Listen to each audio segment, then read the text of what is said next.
welcome to tonight's live virtual workshop presented by the Howell Carnegie District Library and SCORE. I'm Brandy Tambasco, Adult Services Librarian here at the library. Thank you for joining us this evening. I have a few housekeeping items to share with you before we start the presentation. Tonight's program is scheduled to run until 8 p.m. During the workshop, please share any questions you have for our presenters or report any technical issues you may have in the chat. The chat will be monitored throughout the workshop. If you wish to speak your question to our presenter, let us know in the chat or use that raised hand reaction under that reactions option there on Zoom, and we'll unmute you. This program is being recorded, and the recording will be available on the library's YouTube channel soon after the live virtual workshop. If you do not want your video in the recording, make sure your video stays off, that there is a red flash to the camera in the bottom left corner of your Zoom window. The link to the recording will be shared with everybody after the program is completed in an email. This is our first of a series of virtual small business workshops with SCORE this fall. So please visit the link in the chat that I'll be sharing shortly to find out more. And don't forget to visit our website, www.howelllibrary.org, to discover more upcoming events from the Howell Carnegie District Library. And without further ado, I will turn things over to tonight's presenter, Craig Leslie of SCORE. All right. Thank you, Brandy, and welcome everybody this evening. I'm going to share a screen now that it's my turn. I think that's it right there. There. So tonight is a program called Simple Steps for Marketing Your Business. My name is Craig Leslie. I'm the chairman of the Ann Arbor area chapter that includes all of Livingston County, and my partner Elizabeth Ziff is with me tonight and will be contributing to the program as we go along. Hang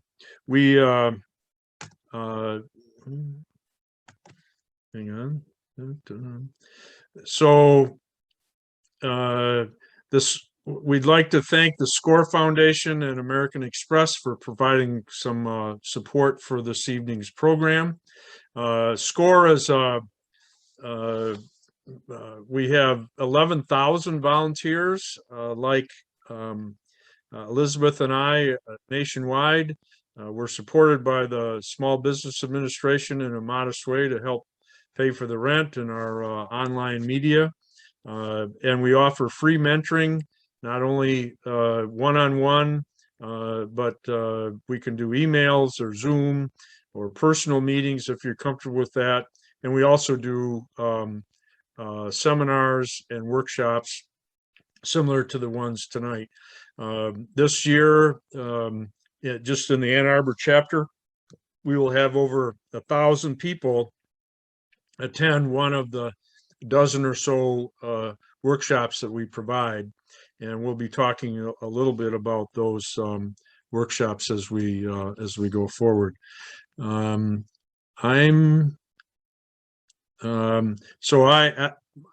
we will share to anybody that lets us know or Brandy know, and she provided you her email, and we'll mention it again at the end of the presentation. But if you let Brandy or myself or Elizabeth know that you would like a copy of this presentation afterwards, then we'll certainly make them available. So to get started, if you would put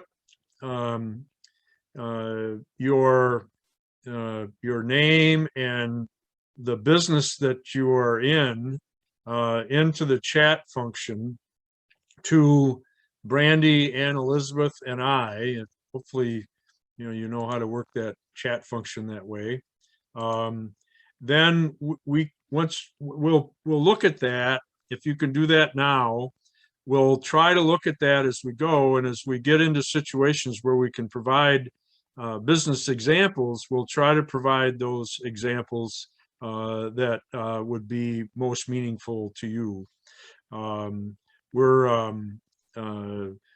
and as Brandy said, if you've got a burning question or really you'll wonder why we're presenting a certain issue the way we are, we're happy to have the interaction. And we'll obviously be sensitive to time, but at the same time, we'll want to answer your questions. And also, because we do a lot of our mentoring time is not in workshops, but in one-on-one. If we've given you some ideas or raised some questions and you would like an individual presentation or an individual mentoring session, we can arrange that. It might be with me, it might be with Elizabeth, or it might be with one of the 20 other active consultants that we or mentors that we have in our chapter. So the first of all, so at the end of this chapter, you're going to learn how to identify your marketing goals, how to evaluate your various marketing options, and there's never just one, it's always a mix. How to use social media, obviously a huge part of doing business today. Some of the better practices for online marketing, some public relations strategies, because it's not just all online. As a business owner, you need to get out there and become known in your whatever community you decide is the target rich community for your customers. You've got to use effective advertising methods because budgets are always limited. How to use event marketing. It's something that I'm passionate about, and we'll spend a couple extra minutes with. Cause marketing. We've got a new term to share with you, and the all-important thing is once you get a customer, how do you keep them? If the first thing to keep in mind is if you don't have a plan, you don't really know when when you get to the finish line. One of our more popular seminars, workshops is the business model canvas program, or the one-page business plan.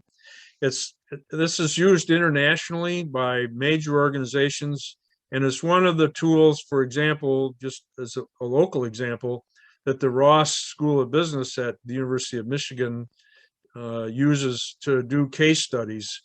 And it essentially is a one-page business plan. And for those of you who are intimidated by the idea of a business plan that requires a 3-ring binder, we can say that this is a great place to start. But it has 9 boxes all on one page.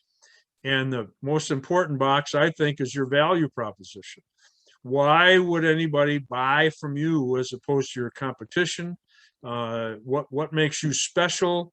What value do you bring to the product or service that you're providing?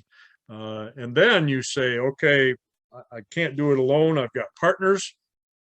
There are key activities that I have to perform to make sure that my business is successful.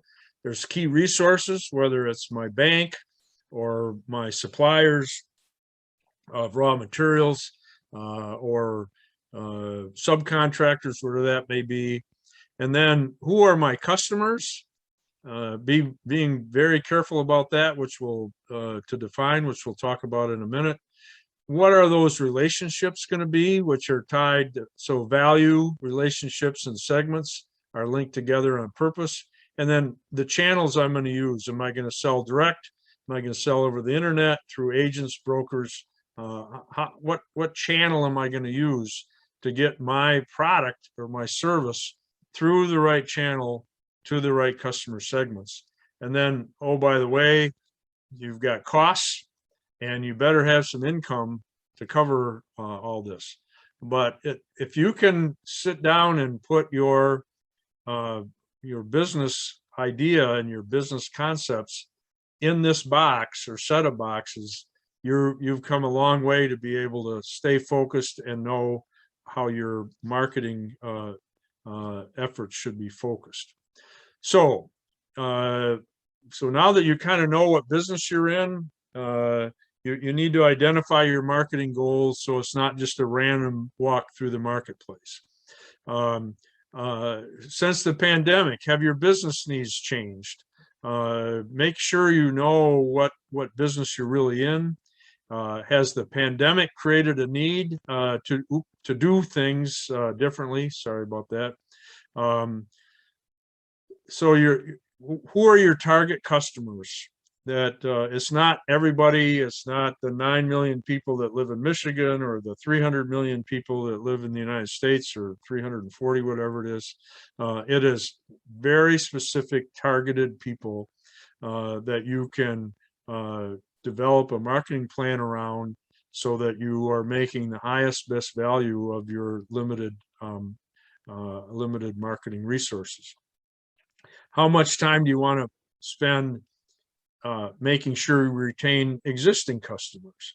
What new customers do you have? Are they in the same market, or are they in some new market? And do you have to change your message a little bit or change your how you spend your valuable time to attract those new customers? Have you changed your product or service mix? Or have you really thought about, is your mix correct? Positioning. This is in the marketing textbooks, there's 5 Ps: product, place, price, and promotion were the original 4, but now they've added the 5th, which is positioning. So there's 5 Ps to marketing. And positioning is, how are you going to set yourself against your competition and for products that are alternatives to what you're offering?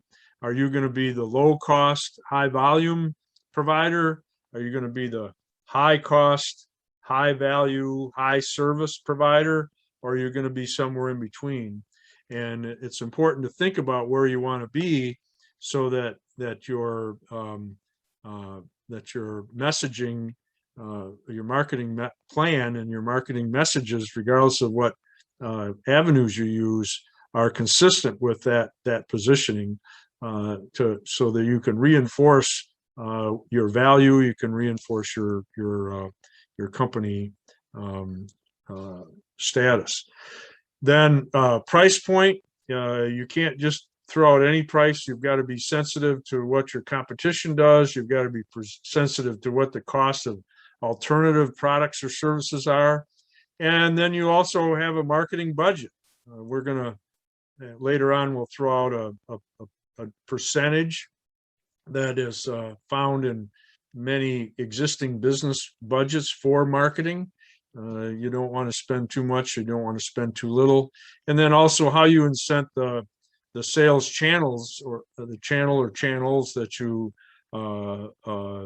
choose to get your product to the marketplace. Okay, so no matter how small or big you are, there's no excuse these days for not doing some market research. With the internet is available, Brandy and all the resources at the Howell Library are available, and you'd be shocked at the access to information that Brandy has, and shocked at how much you can find out about your own business, your competition, your market size, just if you spend a few hours or a couple days to identify the size of your market, what the income level and the discretionary income of those target market consumers that you have, how sales are going, what people's purchasing habits are.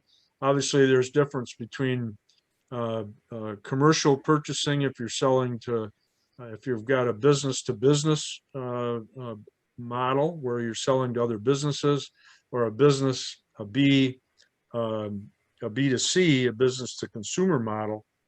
And what are those habits? One of the biggest things that we're seeing with our SCORE clients that we're helping in this area one-on-one is the the shift from laptops and computers to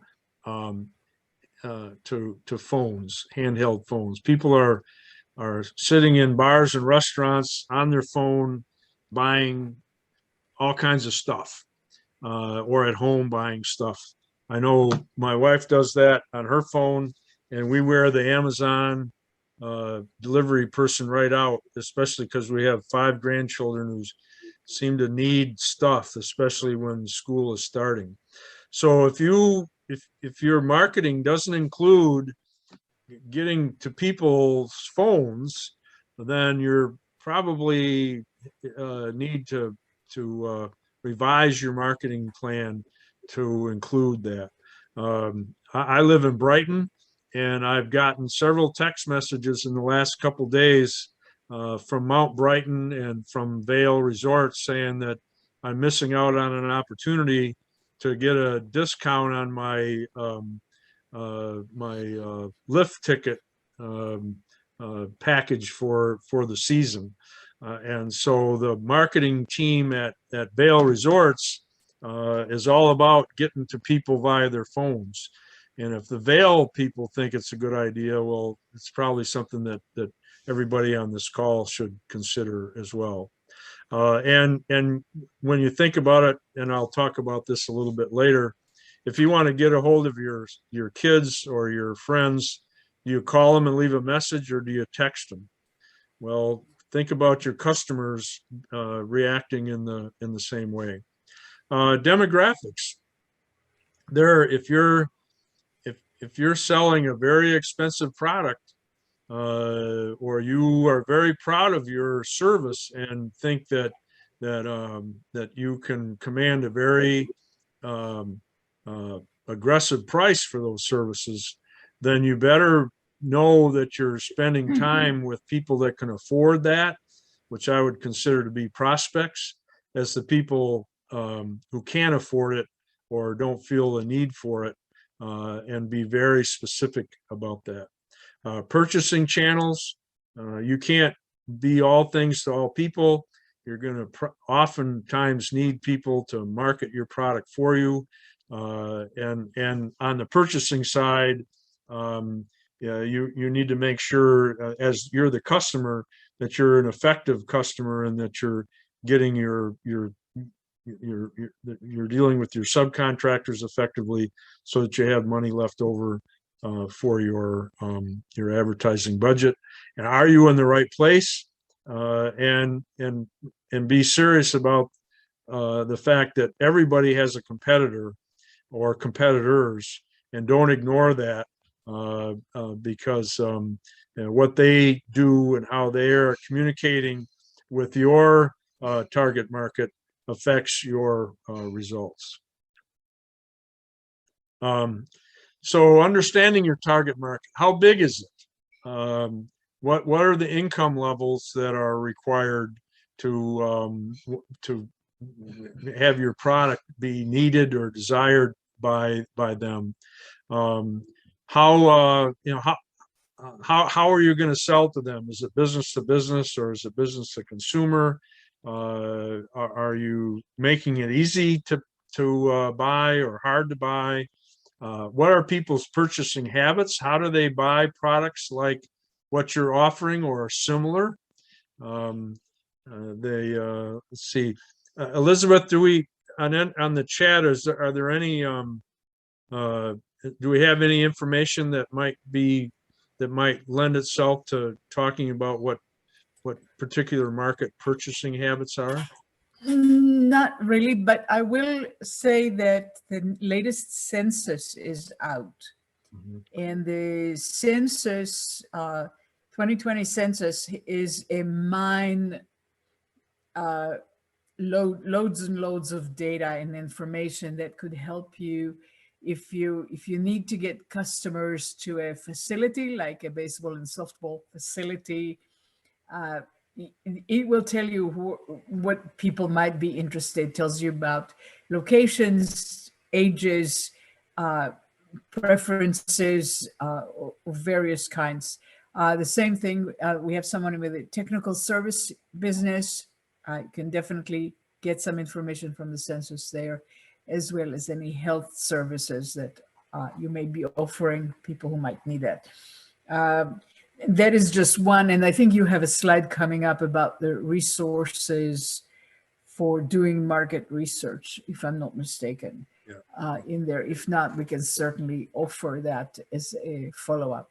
I have lots of information about that, but definitely do your market research. The important thing is to really get a very good understanding of who are your customers. If they're consumers, narrow it down into what kind of consumers are in. Are they in a particular age group? Are they in a particular location? Are they in a particular income bracket? Those are the consumers. If they are business customers, you have to understand whether they're large business or small business. Do they do business with small businesses? Are they large businesses that are required by the government to have some partners who are in the small business, which means that they need to find you to help them cover their requirements. So there's a lot of research that you need to do to understand who your customers are and narrow them down as much as possible. You want to understand whether your product fits them. You need to know, what price they can afford to pay, of course, and how does your product and service fit in the marketplace in terms of its position. Are you fitting a very, very boutique product or service that is only a segment of somebody else's market, or are you looking for a very large and broad customer base? The thing that we will spend, I think Greg will spend a bunch more time, is the P that talks about promotion, how to promote your product. But definitely in terms of before you figure out how to promote your product, you have to do your market research and understand who is your customer, how many of them are there, where are they, how are you going to reach them, what channels. The phone is just one of many, of course, but are you going to reach them directly or indirectly? Are you going to have a third party, or are you going to have partners that help you? And many other questions like that. I mean, we could spend days just talking about one of these things. So I before I get carried away here, I'll pass the baton back All right, to you. thank you. Yeah. All right. Well, both Elizabeth and I are passionate about this particular topic, which is why we signed up for it. And Brandy didn't have to twist our arm very much at all. So, market data sources. First, identify your marketing goals. Where do you want to go? But start with trade associations. I had a client here recently that wanted to open a business. We have a confidentiality agreement with all of our clients, so I won't say what that business is. But they came to me ready to plunk down a bunch of money to get into a business, and didn't even know that that business had a trade association.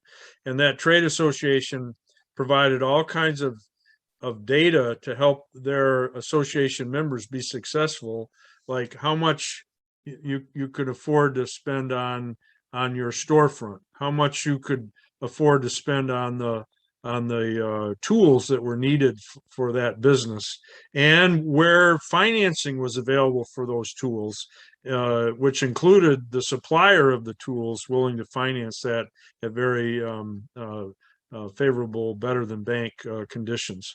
And then they also, they didn't realize that the business, or hadn't thought through that the business was seasonal, which the trade association said right away, hey, you've got to know that your sales in December, you can't multiply that by 12 and get your annual sales. In fact, industry-wide, and everybody that's in our trade association, they get 50% of their sales in December and the other 50% in the other 11 months.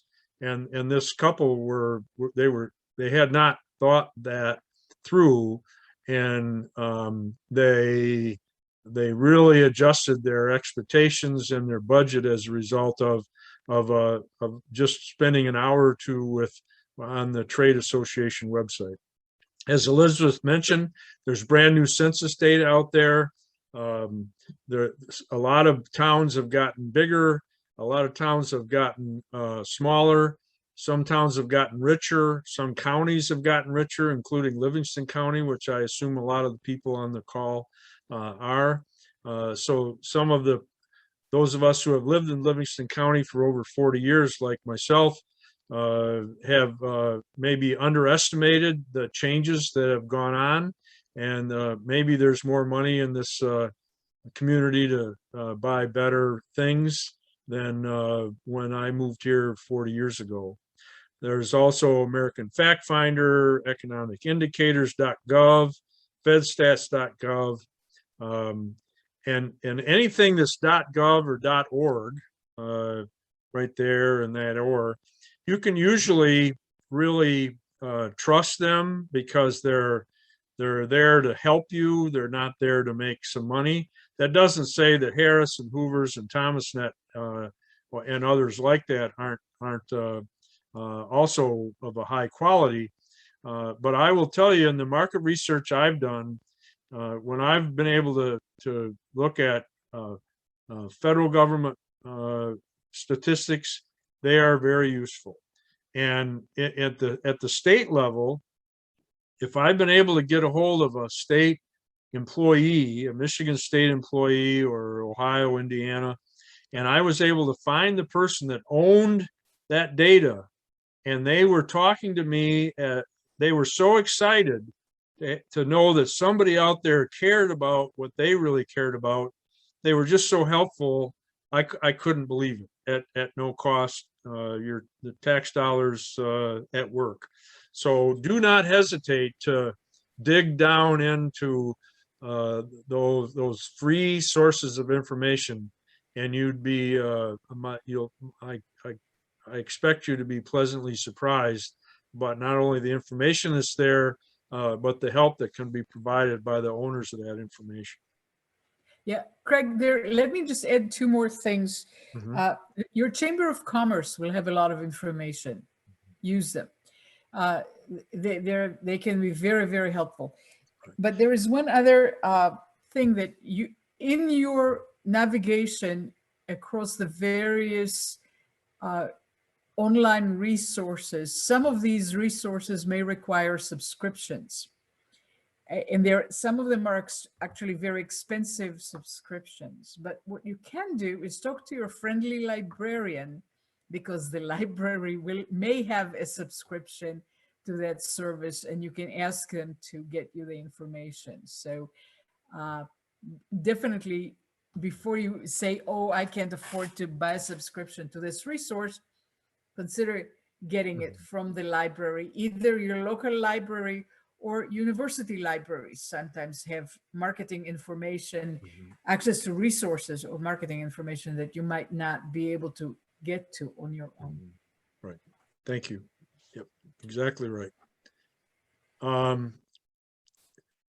So sometimes you just need to do your own research. So I've used SurveyMonkey a number of times for different business reasons. I have not used Zoomerang, but I assume that's just as good. But the cool thing about SurveyMonkey is that they do all the automatically with that comes the analytics. How many people responded, who liked this, who didn't like that. It's amazing at a very small price what information you can get by sending a SurveyMonkey request out to whoever your target customer market is. Internet research, we've just talked about that. Social media, you can find out who's kind of following who's hot and who's not on social media. I wouldn't put all my money on what's going on there, but certainly you need to be aware of it in this day and age. Focus groups are a great way to go. It's for larger organizations, but you get a group of customers, existing and potential, in a room, serve coffee, and have a preset set of questions, and then gather information. And it's amazing when people feel special because they're in a focus group, what information they'll blurt out. My favorite experience with my own business, I won't mention who it was, but we had a customer who we lost that we invited into a focus group along with existing customers and potential customers. And it came around time to him to talk. And he said, he says, Craig's company is just fantastic. They gave us the best service, the best of it. And then the paid moderator that we had said, well, why, if you are that enthusiastic about Craig's company, why did you leave? He says, oh, well, we're a public entity and we have to go with the low bidder. And he was the second low bidder, so we had to change. So that was some great information, especially for my boss, who was mad at me for losing that group or that client. And so I went in and said, they think I'm great. They think the company's great. They think our service is great, but it's a public entity and they have to go and open up the envelopes and go with the low bidder of people they perceive as qualified. So that was a great lesson learned for my team, and it made a difference in how we behaved in the public sector going forward. And conversations, it's amazing what you can find in just talking with people who are your competitors, who are your customers. And that means that you have to get out of your office and you have to go talk to people.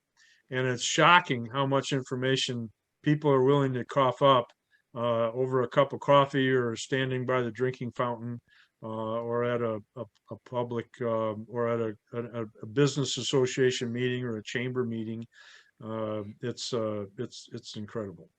Yeah, let me add to that conversations piece here. If you have a new product or a new service, you should talk to at least I was told it's a good number. It's 40 people, 40 companies, 40 people, and ask them about their pain points. Ask them the questions that will help you understand how your product or service fits into their needs. And don't be shy about asking them about how much are they willing to pay for that service or product, because this is how you find out. This will find out and validate whether your product has a market in talking directly to people, looking them in the eye across coffee or beer or whatever, and find out, is this not necessarily the specific product, but is this what you're offering is something that they would buy? And if they would buy, how much will they pay for it? And when would they buy it? Under what circumstances would they buy it? Because you may find out that this is something that they might consider in 10 years, might not fit into your timetable.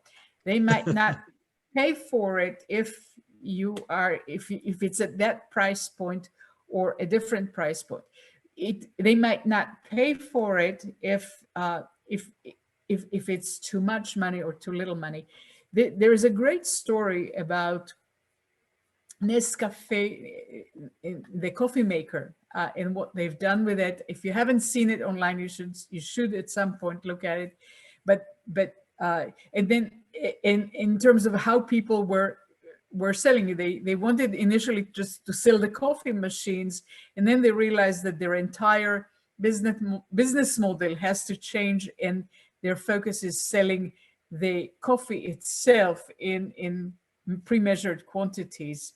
There is also the old story of the copier machines, which they couldn't sell because it was extremely large and extremely expensive. But when they offered to just park it at the customer site and charge them for the number of copies per month. It turned out that people used it amazingly, and this very expensive machine became a moneymaker. So talk to people, because they will not necessarily tell you, yes, we will buy or we won't buy, but talk to them about what it is that they need. And based on that, change your pivot and maybe change your business offering, product offering, service offering, so that it will become something that they will consider getting into their office, into their space, or as consumers buy it. So, and I'll Conversations are important, very important. I think it is important, and I'm going to give another example, and it's actually probably the best example that the Ann Arbor chapter of SCORE has, and that is we had a client who had a patent. He was an automotive engineer, got tired of automotive, invented a machine and got a patent on it that would put bubbles into beverages. He could carbonate tea, he could carbonate coffee, he could carbonate scotch, carbonate orange juice, carbonate anything. And he came to us because he said, this is really great. It's not that expensive. You can put it on the counter at your home, but I'm just not selling that much. Well, we helped him do some market research, and it turned out that he's never going to sell that many units in the United States because people don't really care that much about carbonation other than the pop drinkers. But we've helped him discover the fact that people in Japan will carbonate air if they could. They carbonate everything, and their neighbors think it's cool if they've found new things to carbonate. And he was making this product by a subcontractor in Japan or in China. So we not only helped him quadruple his sales, but we cut his shipping costs significantly because he quit shipping his products from China to the United States and then to the market. And we short-circuited it and helped him find a distributor in Japan. So he only had to move his products from China to Japan. And not only did his costs go down, but his sales quintupled. And now he's in negotiations with a major beverage organization to sell the company for who knows how much. We don't help with that, but we're going to take some credit when he makes that sale, and we hope we get invited to the party. But what it meant was he made a total shift in who he thought his market was because of the research that we helped him do. And so we'll just give it. Does anybody else have does anybody want to throw in chat a target market that they're thinking of, or why they're wondering that they can't penetrate? If not, we'll move on. We're not putting pressure on you, but just know it's very important to segment markets and target it and know the difference between a prospect and a suspect. So market share, just because there's $100 million a year spent on your products and product like yours doesn't mean you're going to make $100 million in sales, because you've got competition, and not only direct competition in the product or service you're offering, but alternatives.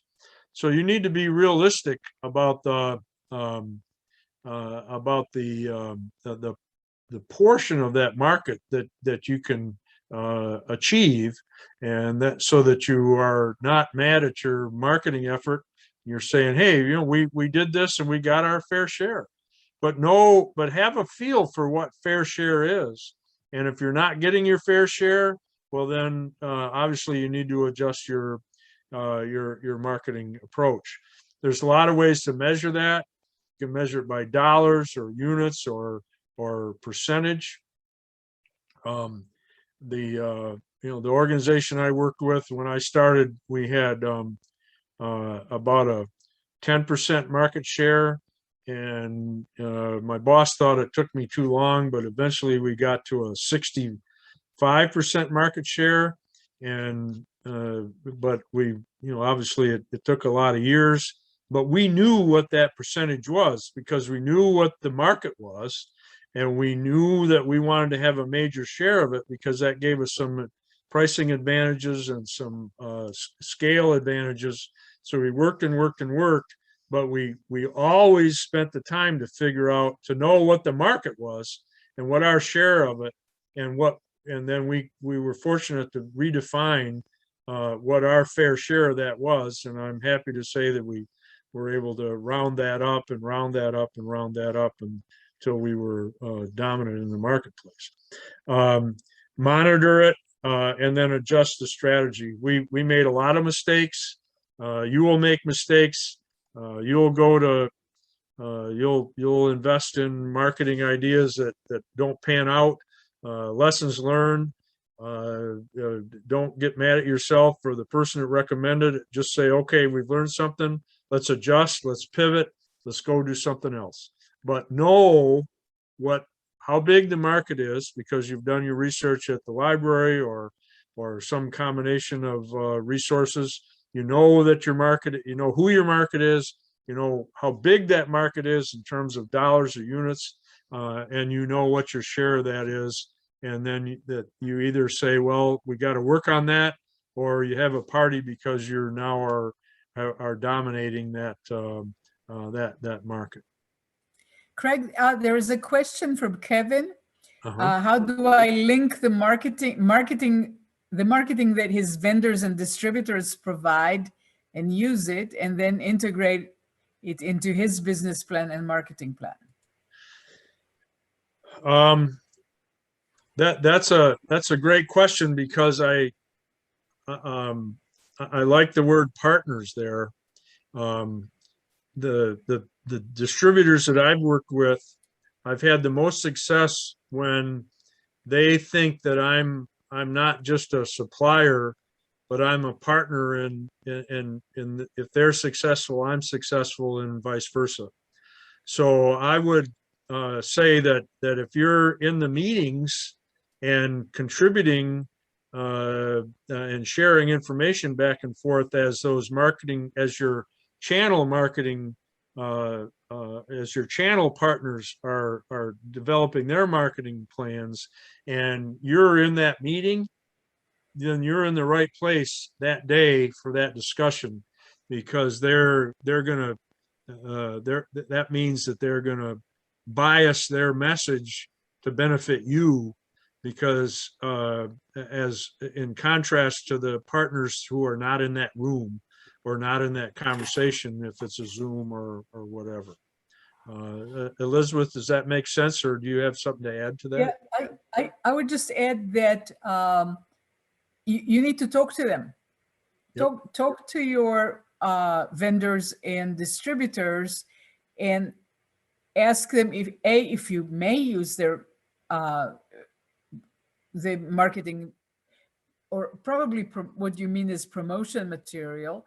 Mm-hmm. But make sure that you're somehow linked on their website. Make sure that they have cross positioning on their marketing material and promotion material, and by integrating it into your business plan and your marketing plan, you're assuming that this is a continuing relationship, and it will save you some expense, but maybe not 100% of it. So you have to text me whether this is helping or not. Yeah.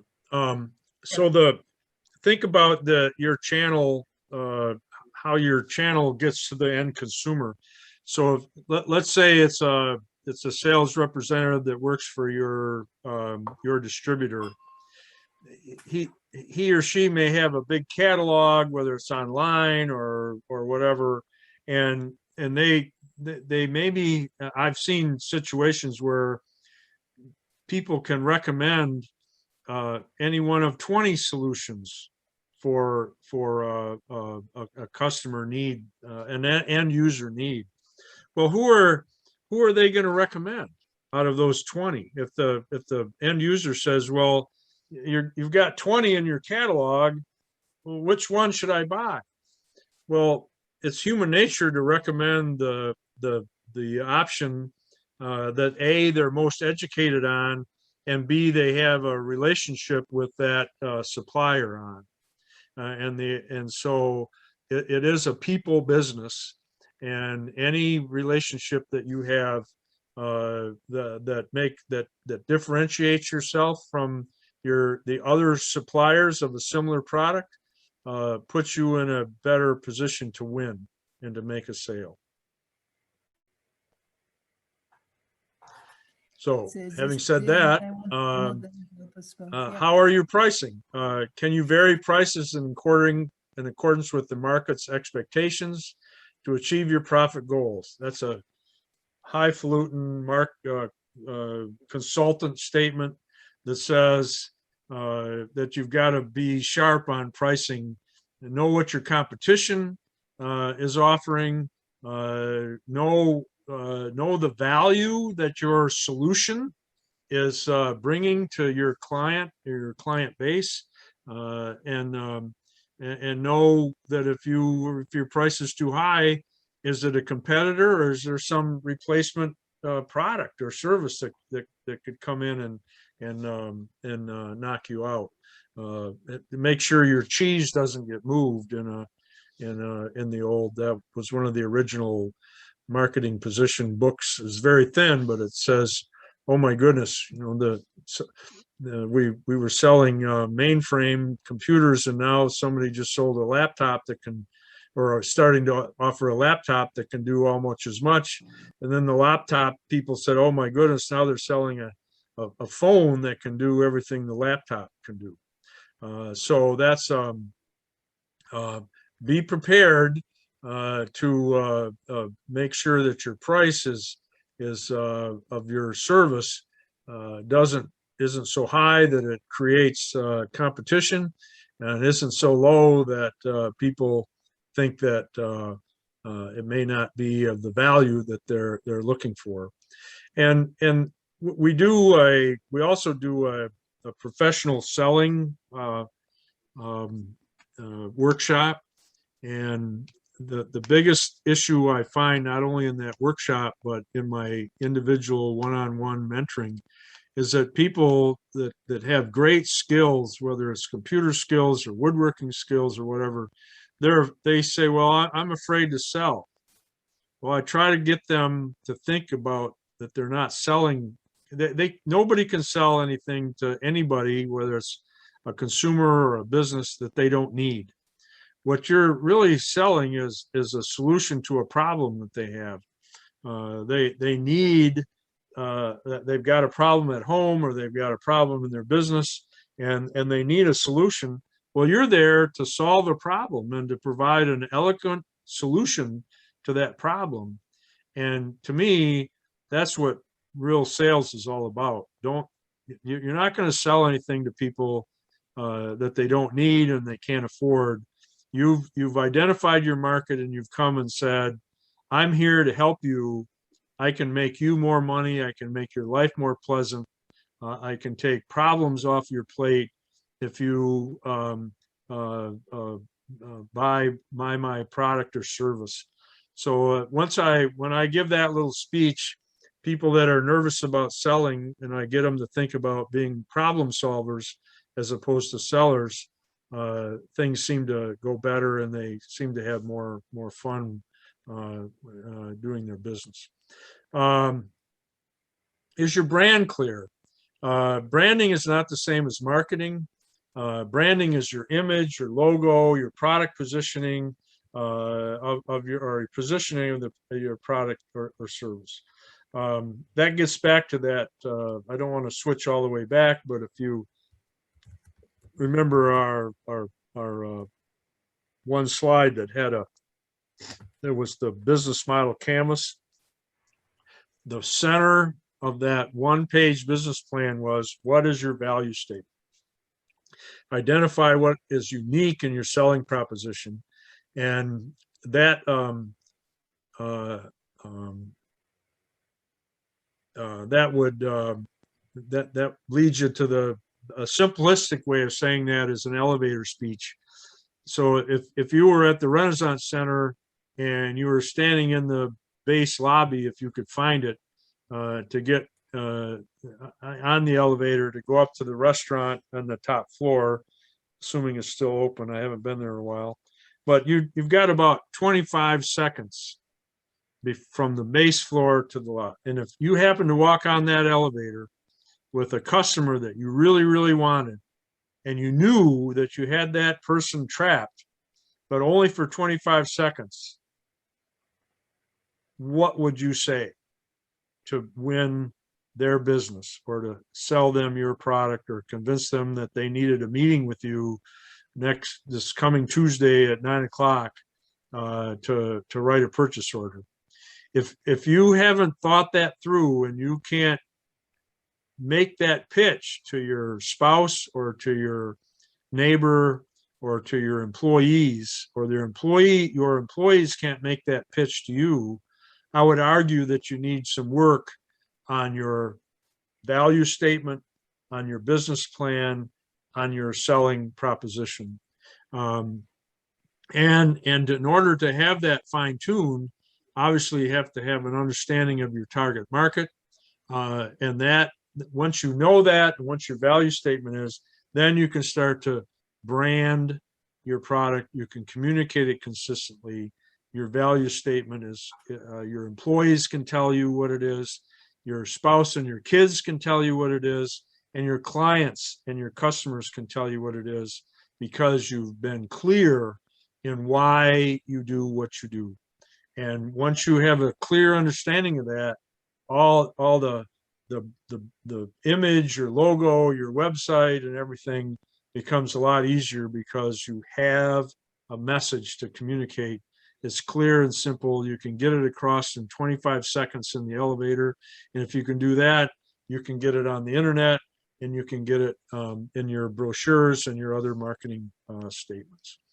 Yeah, that's why they call it an elevator pitch. That's why they call it an elevator speech. And and I'll just tell you, coming up with a good elevator speech is excruciating, because you most of them start out at 5 minutes, but you got to get it down to 25 seconds. And if you can do that, and then put it on a piece of paper or a Post-it note, so that you don't forget it in the morning, in case you've worked on it while you're having a bottle of wine or something, you will have a very, very. I just came up with that flag thing by myself, Elizabeth, just so you know, but that wasn't in the slide. So if we were in one room together and we had handouts, at this point in time, we'd have a little exercise, and we would say, describe your product and service, points of differentiate an ideal customer, and then put them together in your brand message, which is kind of a in writing 1-page elevator speech exercise. We're not in one room. We don't have 3 hours to do this. We have an hour and a half. But since we will send you this program, if you request at the end, go to this slide, which is 17, and make a copy of that and do it as an exercise, and you'll find that it'll really help you with your elevator speech, with your brand message, with your value statement. And we guarantee you that the time spent on that is not time wasted, and will make a difference to the success in your business. Competitive analysis. Analyze the marketing methods used by your competition. What similar methods would work for you? I'm actually a dues-paying member of we call ourselves the Skippies. Just but it's the Society for Competitive Intelligence Professionals, or SCIP. So gathering information about your competitors in a legal, aggressive way is a very important part of your business. It's okay to find out what your competition is doing and thinking about what their pricing is, what their new product uh, development cycle is, as long as you do it legally. There's lots of ways to find out about that, but you can't ignore the fact that if you have even somebody with a patent as a competitor, because there's a replacement alternative that you have to be aware of, and to be focused on your product and your service, and not think that you have competition is a prescription for problems, because you're going to be very, very surprised when you work real hard to win an order and you don't get it, and it's because you're too proud of your own invention or your own product, and you've underestimated your competition, who want that client's dollar as much or maybe more as you do. So and on our one-on-one client sessions or client meetings, I will this is a very common thing. You get an idea, or you think that you're the only one in the whole world that can provide this service or this product, and you only think that because you haven't spent 10 minutes Googling your service and seeing how many alternatives there are, out there. The worst case I've had is I just right while I was doing a client session, somebody had this great idea. They thought it was unique, and I said, "Well, let's Google that." And I did it right online on the Zoom call, and I was quite proud of myself that I was technically able to pull that out. And the client discovered that they had 4,000 competitors that they hadn't even known existed or hadn't thought about. And I think it saved her a lot of money because she had to really rethink what her real market was, and how difficult it was going to be to enter that particular business. All right, the next slide, evaluating your business. You always have to be able to have an idea on the bottom line. You've got to say, you're not doing this for free, you're not donating it. Even not-for-profits have to break even, which is actually sometimes harder than making money. So no matter what your business is, you've got to set goals, you've got to have a way to measure results. And if you have a marketing firm or a marketing customer, did it make you happy, or did it make you more likely to do business with us, or to do the same, or did we upset you and you clicked us off and it'll inhibit our future sales? And then adjust your marketing plan. Every marketing plan is like a prize fight. Some prize fighters said that every fight plan is fine until the first punch in the face. Or every battle plan is great until the competition fires their first shot. So don't fall in love with any particular strategy. Always test what you're doing. There's ways to do that, and hold the people that are helping you with your marketing accountable to be able to prove that the dollars you're spending on marketing are actually giving you a return. And if they're not, then adjust and adjust and adjust and adjust. Your marketing options. What's right for, not every strategy is right for every business. What look at the options that you have. Will it help achieve my goals? What is my target market, and is this strategy reaching them? Does it fit my budget? And here's, I mentioned so in the typical established business, now this is not for a new business, but an established business, if you're spending more than 10% on marketing, then that's probably way too much. If you're spending 3%, well, if it's really working and all of your sales goals are met, well, maybe that's fine. But probably somewhere in between. Now, if you're a private business owner and every money you spend on marketing and advertising is money that you can't put in your own pocket, well, you need to think long term and say, is this an investment I'm willing to make in this 1 or 2 or 3 year plan for the excess that I'm looking forward to 5 or 6 or 7 years out? So it's a crapshoot, but you've got to, if you've done all the research that we've talked about previous to this, and you get to this point and you say, well, I need to invest 5% of my current income to make sure that I'm getting the right messages often enough to the target market that I have confidence is my target market, then you can feel good about that investment. And then hopefully it pays dividends for you. So, and then you have to say, well, I'm the business owner or I'm the business leader, and I can't spend an hour, I can't devote an hour or 2 a day to manage my website or manage my marketing plan or just to make sure that my message is getting out there.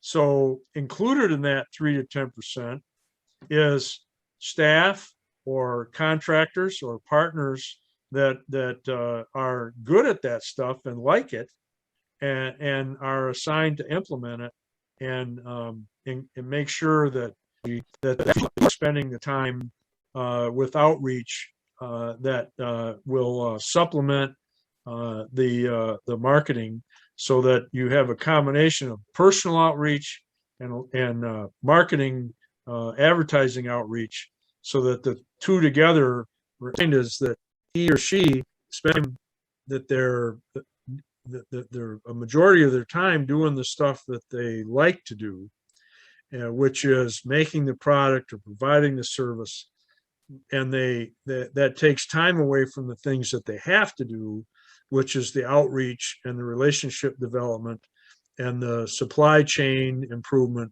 both incoming and outgoing.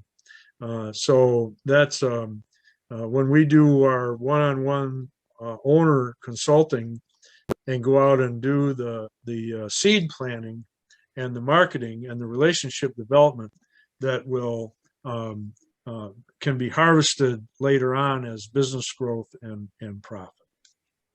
Yeah, the question is always, somebody will ask you is, are you working as the owner? Are you working in your business or on your business? And if you're in your business, you cannot work on your business. Right. And I think the other piece that Craig is talking about is the promotion of your business, and you have to find the right fit.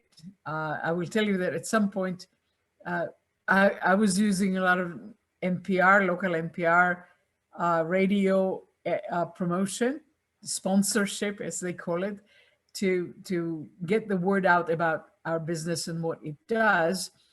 And I attempted to do something similar with the New Yorker, of all things, to expand our reach. And that was not as wise. It netted me one customer, I think. But so be careful where you plant it and whether it is significant and whether your target customers are likely to be using that venue or that promotion. Right. Service. So I know we have quite a few slides, and I see I'm only at 22. So I'm going to start moving along, and first, and Elizabeth, thank you for that. You said it much more eloquently. Are you working in your business or on your business? And that's a very important note for all of our participants to take. But I'm going to start plowing through here.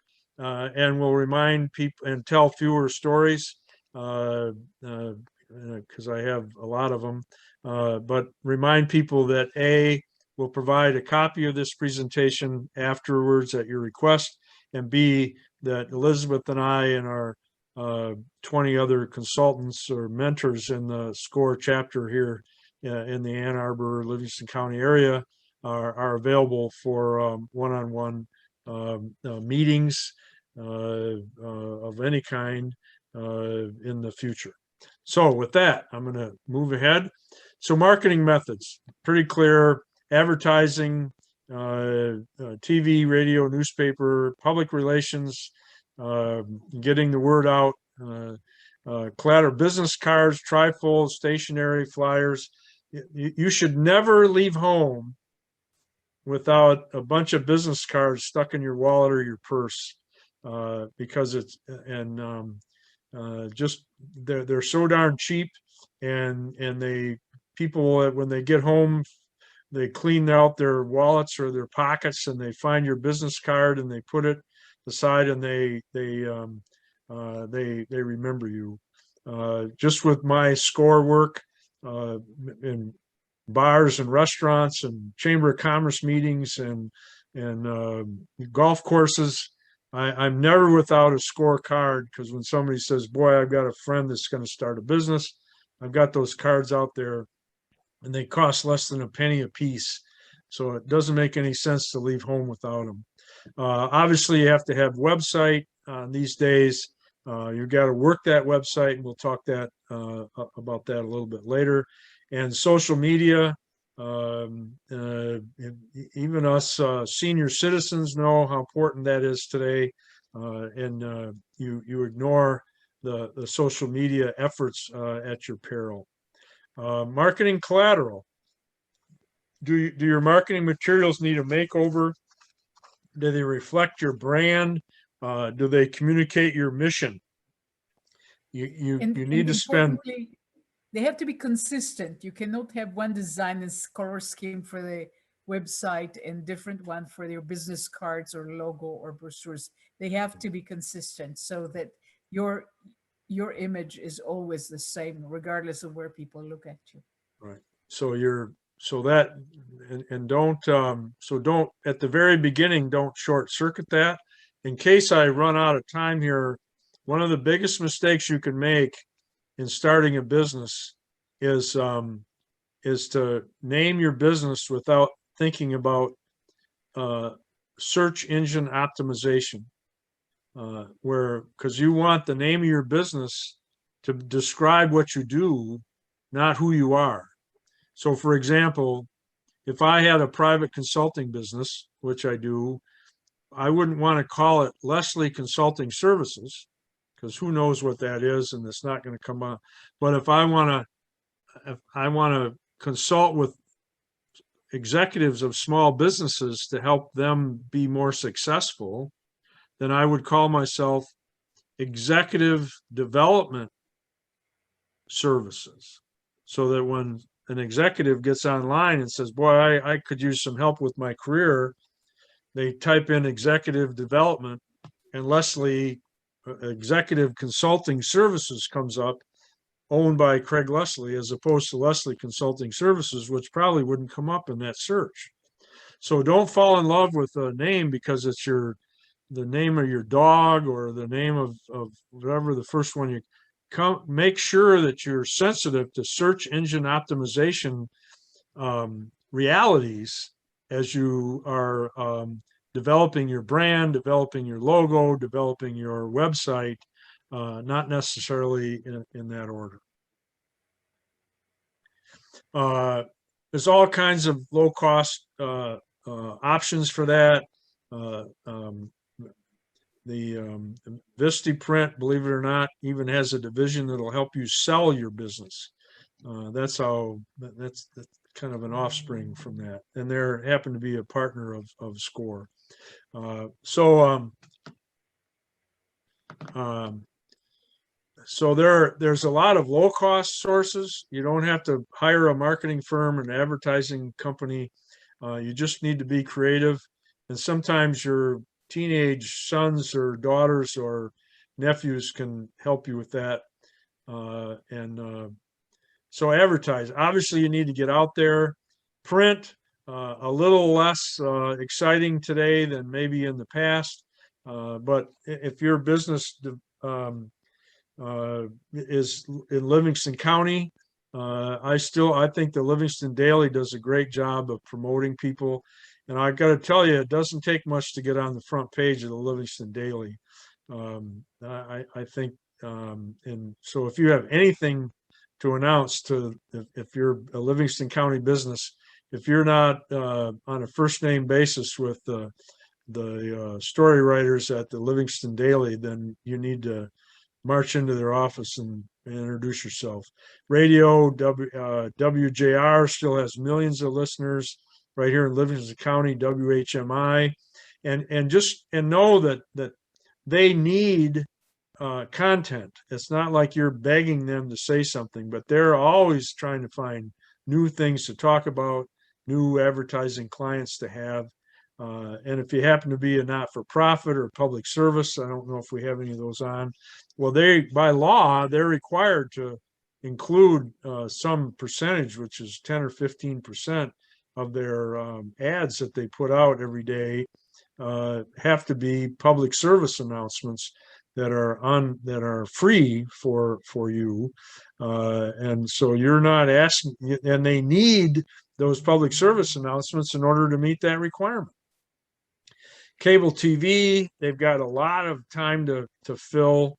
It's not that hard to get, but you might end up at 2 o'clock in the morning, and that may, you may not want to bother with that. Direct mail, I still have a mailbox full of that stuff every day. You have to be a little bit creative on that, but you never know. And a good response rate for direct mail is 1 or 2%, and just know that when you come up with your numbers and your lists, and make sure that you are using a direct mail organization like here in town. They're on Grand River. Anyway, they have the mailing lists, and they have a way to reduce your postage costs. So make sure you're using a professional when you do that, because they've got the machines and the procedures and will help you with your target marketing as well. So they can slice and dice their mailing list to help you, as can regional, as can national. One of the I just on the direct mail business, I did not, when I had my business, I did not send people direct mail advertising it, but I did send once a year Christmas cards, and they were very specific, and they always had our brand advertised in it, but they were kind of cute and clever, and for years afterwards, people who wanted them, people were saving them as things. So you can actually do two things: promote yourself and actually be on top of people's minds in clever ways. So don't just think of it as an advertisement for a product, but also use it to advertise yourself as your company for what it does to add value to the customers. Right. And it adds some personal touches to it, personal signatures, maybe photos, maybe pictures of product. But direct mail and letters to customers can be allow you to be top of mind. You might not get the direct business immediately, but you could become top of mind. Because I remember immediately in January, we would get tons of customers calling in for services because we reminded them at Christmas that we were there, simply by saying happy holidays. Well, and I'll add one. My goal as a salesperson was to always sell to everybody in the company. So I thought that the person at the guard at the gate was important, and receptionist was important, and the administrative assistant was important. And one time we had a client that, or a potential client that really should, we really, really wanted them, and we couldn't get in the door. And I got a call from the administrative, but I sent them a Christmas card, even though I didn't have their business. And on January 2nd, the administrative assistant called and said, I just told my boss that he needs to meet with you because the current guy didn't send me a Christmas card. And that was $1 million deal. So anyway, it was a big deal. So treat everybody good and communicate with them. And nowadays, with your cell phone and the database that's in there, there's absolutely no reason why you shouldn't know the birth dates, the spouse's names, and all kinds of personal information about every single client that you have. If you're in the business to business world, there's absolutely no reason not to have that information and to be able to differentiate yourself by developing in a positive, cheap, inexpensive way a personal relationship. Everybody wants to have a little reach out on their birthday, and that it just, trust me, it pays dividends for very little expenditure in cash. It does take a little time, but it pays dividends. Online advertising options, I'm going to jump here. Banner ad, there's all that. These would be, you need a professional advertising company to help you understand all that. So we're not going to spend too much time on it.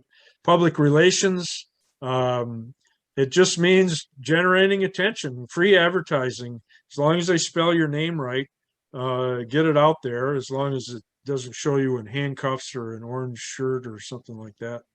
But it's very important, and believe it or not, having your name and your face out there is not that hard.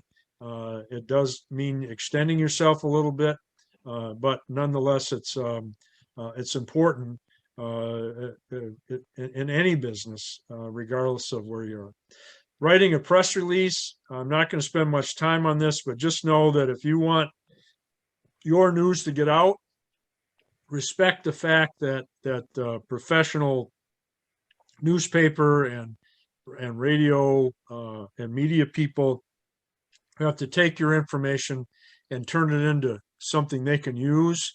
Need a format: who, what, when, where, how, a headline, a date, a summary. So respect that, and if you provide them the information, for example, here's a toolkit. Don't say, well, what's been going on for 100 years doesn't apply to me because I'm so special. I'm just going to give them the information the way I want. Well, that's a good way to end up in the circular file.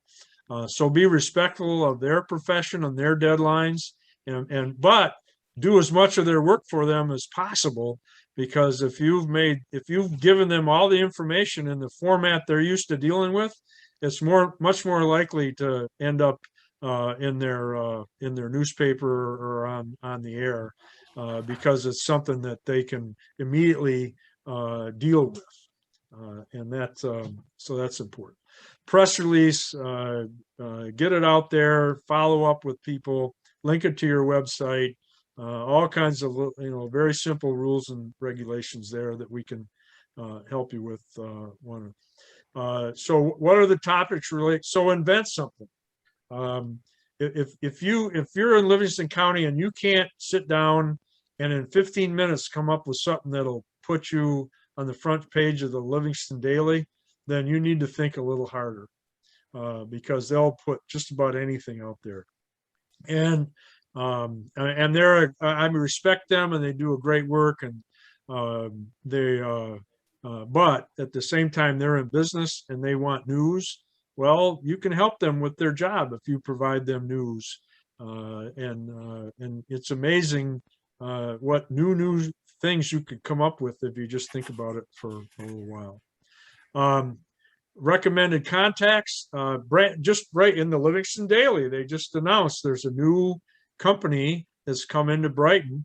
It's called Speakeasy Network Podcast, brand new in Brighton, and you can go to their store right in downtown Brighton and do a podcast, and they'll help you distribute it to different markets that you're interested in. The Livingston Daily, WHMI, and we partner with SCORE does with several chambers of commerce, and I have to put a shout out to the Brighton Area Chamber of Commerce and the Howell Chamber of Commerce. The people there just do an outstanding job, and if you should be a member of your local chamber, you should participate. You should use it as a network opportunity, and take a fistful of business cards every time you go. Let me do one more piece of information unrelated to marketing, as a matter of fact, but Chamber of Commerce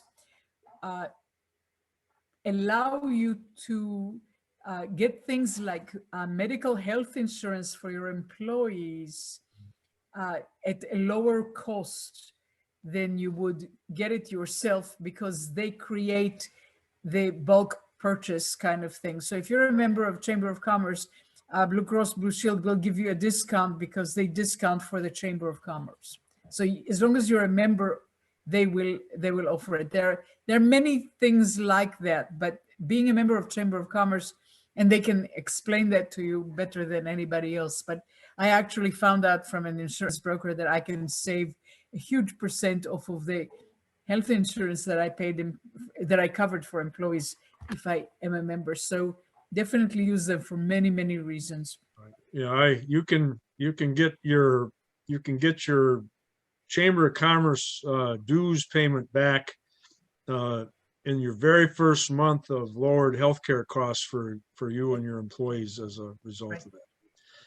Yeah, that's not marketing. That reason by that access to lower cost of healthcare by joining that group, which Blue Cross defines as a group, is worth the price of admission right there. So online marketing is a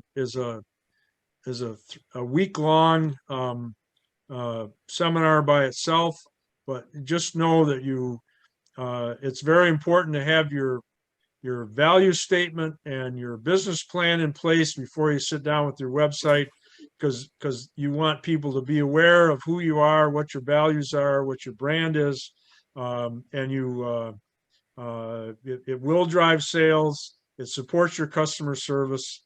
It can be an additional sales channel if your website is that robust. It actually has a national and global reach, and e-commerce is where it's all about. So